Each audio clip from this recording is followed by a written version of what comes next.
Imagine walking into a room filled with strangers, the air thick with the quiet hum of casual conversations. You clutch your drink, scanning the crowd, feeling that familiar knot in your stomach. You know you should say something, anything, but your mind goes blank. The fear of awkward silence, the pressure to be interesting, the anxiety of not knowing what to say. It all hits you at once.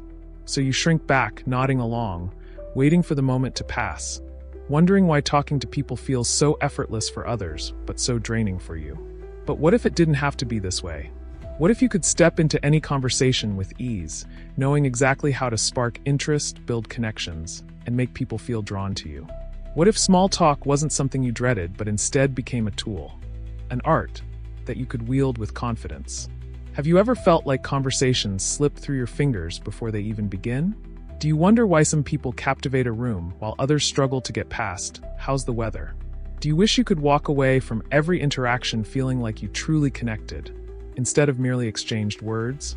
Patrick King's Better Small Talk isn't just about learning to speak. It's about mastering the silent language of connection.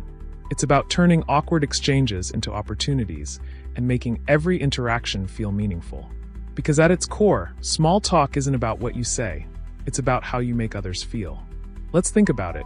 When was the last time you had a conversation that left you feeling truly seen and heard?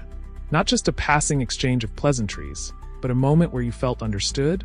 That's the magic of deep, engaging small talk. The kind that isn't forced or robotic, but instead flows naturally, drawing people in. But here's the thing. This kind of effortless connection isn't a gift reserved for the lucky few. It's a skill. And like any skill, it can be learned. And that's where Better Small Talk comes in. It starts with a simple truth. People don't remember what you say, but they always remember how you make them feel.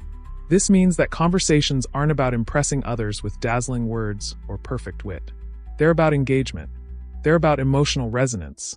So, how do you transform small talk from a painful chore into a powerful tool for connection? It all begins with presence.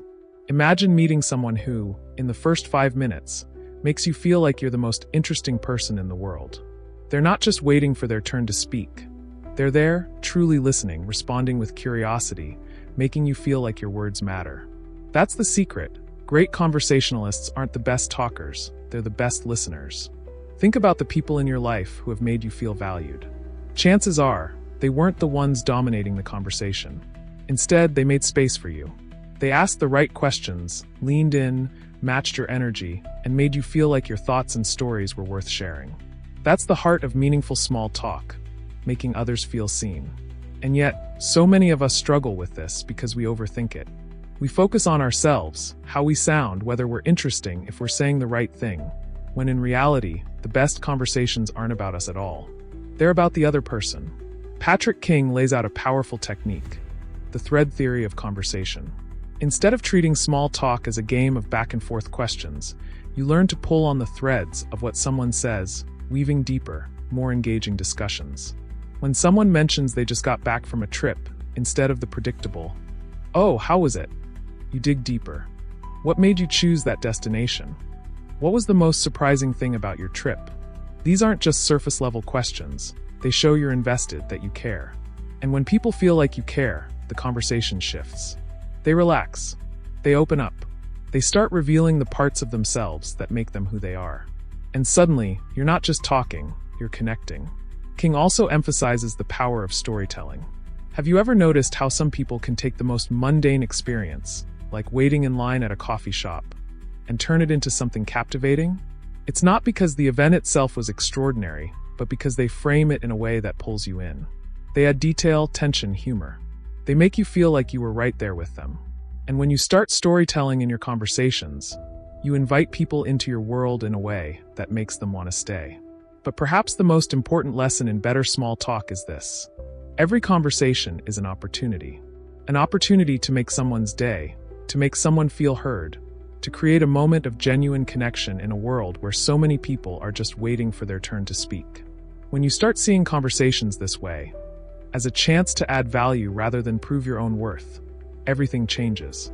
So the next time you find yourself standing in a room full of strangers, feeling that familiar panic rise, remember this.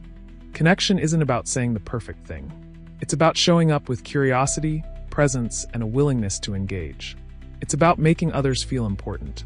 Because when you do that, you become unforgettable. And maybe, just maybe, the best conversations of your life are still ahead of you, waiting for you to take that first step. If you like this summary, consider subscribing to our channel. Your support gives us the motivation to keep creating more engaging content.